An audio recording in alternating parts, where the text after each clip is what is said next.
नमस्कार. मधुबन गार्डन चॅनलमध्ये आपलं स्वागत. आमच्या गेटजवळ दोन्ही बाजूंना सदाफुलीची झाडं आहेत. एकदा सकाळी सकाळी एक वयस्क त्याची पानं तोडताना दिसले. अरे च्या, मी म्हटलं, ही पानं कशासाठी तोडताय? ते म्हणाले, ताई, हे ब्लड प्रेशर कमी करतं. फक्त 2 किंवा 3 पानं मी रोज खातो. मला कुतूहल वाटलं. मला हे नवीन होतं. आपण आपलं खत पाण्याची काळजी नाही आणि 12 महिने फुलं म्हणून सदाफुली लावत असतो. मला तर सदाफुलीचं फूल माझ्या प्राथमिक शाळेतल्या ड्रॉइंगची आठवण करून देतं. काढायला सोपं असं हे फूल रांगोळीमध्ये तर बऱ्याचदा दिसतं. प्रत्यक्ष झाडावर गुच्छात दिसलं की कसलं भारदस्त दिसतं ना. पण त्या दिवशी त्याचा औषधी उपयोग ऐकून म्हटलं, याबद्दल थोडं वाचून घ्यावं आणि ते सगळं तुमच्याशी शेअर करावं.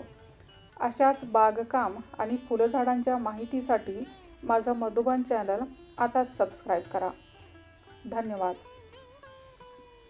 आपल्या भागात 2-3 रंगाच्या देशी सदाफुली आढळतात. पांढरा, गुलाबी आणि क्वचित निळा जांभळा. यापैकी फिकट जांभळा कलर कमी दिसतो. तसं आता नर्सरीत गेलं की वाटेल त्या रंगाची फुलं झाडं मिळतात. मूळ पांढरा आणि गुलाबी सोडल्यास इतर व्हरायटी हायब्रिड समजायला हरकत नाही.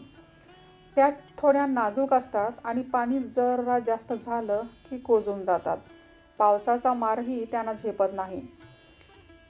देशी व्हरायटी वावरी उगवलेली आढळते.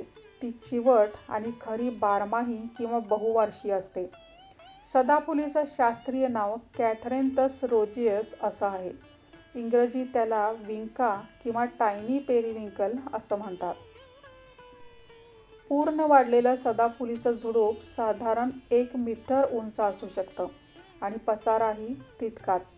बहुतेक वेळा त्यावर फुलं असतातच, म्हणून निगा करणं शक्य नसेल तर हे फुलझाड लावावं. हौशी आणि नवख्या बागप्रेमींना तर सदाफुली म्हणजे यशाची खात्री आहे. त्याचबरोबर व्यावसायिक लँडस्केप डेव्हलपरसाठी सुद्धा एक हमखास उपयोगाचं ग्राउंड कव्हर करणारं असं झुडूप आहे. फुलं 5 पाकळ्यांची आणि एकसमान पातळीत असून नाजूक आणि देठाला लंब असतात. त्यामुळे लगेच नजरेत भरतात. किंचित वास असतो, जवळपास नाहीच म्हणा ना. पण कंच हिरव्या पानांच्या पार्श्वभूमीवर प्रचंड संख्येने फुललेल्या फुलांच्या परखड आवाहनामुळे या झुडपाला एक क्रेज प्राप्त होते. मिश्र रंगसंगती केल्यावर एकत्रितपणे अनेक सदाफुलींचा ताटवा तर किनारीला जणू फुले उधळायला आतुर असल्यासारखा भासतो. पांढऱ्या पाकळ्या आणि मध्ये गर्द गुलाबी ठिपका असलेली ह्याची व्हरायटी फार सुंदर दिसते. तिला पेपरमिंट कूलर म्हणतात. याच्या उलट गर्द लाल पाकळ्या आणि मध्ये पांढरा टिपका असलेली व्हरायटी खासच दिसते. डीप रेड असं हिचं नाव. अशा अनेक व्हरायटी केल्या गेल्या आहेत. पानांची मधली शीर विशेष ठळक असते. सदाबहार या नावाप्रमाणेच पाने नेहमी हिरवीगार असतात. त्यामुळे कुंडीत लावले तरी शोभा वाढवण्याचं काम सदाफुली इमाने इतबारे करते. अधूनमधून थोडं पाणी मिळालं की बस, अक्षरशः कुठेही उगवते. हे पहा.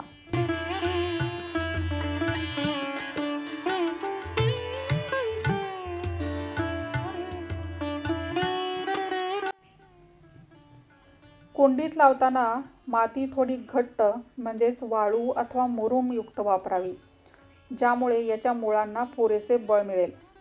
जास्त भुसभुशीत नसावी.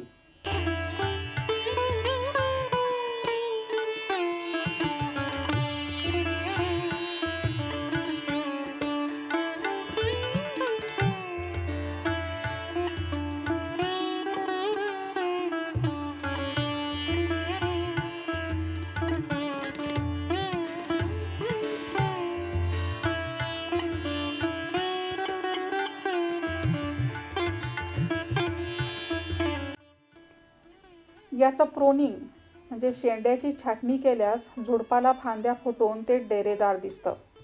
याचे बी शेंगेत असतात. या सदाफुलीच्या शेंगा. हे बी मिळवण्याकरिता प्लॅस्टिक पिशवी शेंगेभोवती गुंडाळावी. बी व्यवस्थित पेरले तर 1.5 ते 2 महिन्यात छान झुडूप तयार होतं.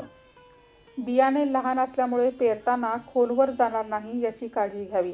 पेरणीपूर्वी चाळलेली माती व शेणखत समप्रमाणात घेऊन ट्रेमध्ये किंवा जमिनीत जिथं झाड लावायचं आहे तिथंच बियाणे पेरावेत.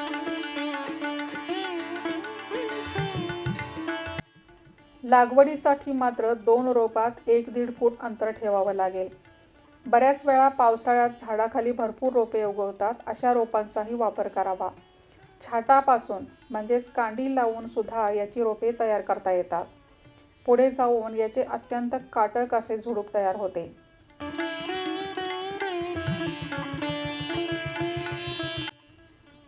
सदाफुलीच्या चांगल्या वाढीसाठी भरपूर सूर्यप्रकाश आवश्यक असतो. सुंदर देखावा तयार करण्यासाठी व सुशोभीकरणासाठी हे फुलझाड उत्तम आहे. रोगकिडींचा प्रादुर्भाव होत नसल्यामुळे तसेच प्राण्यांपासून धोका नसल्याने बागेसाठी हे योग्य फुलझाड आहे. आता याचे औषधी उपयोग पाहूया. जाणकार आदिवासी याच्या पानांचा आणि मुळांचा उपयोग औषध म्हणून करतात. तसं सदाफुली खाण्यासारखी बिलकुल नाही. विषारी आहे म्हटलं तरी चालेल.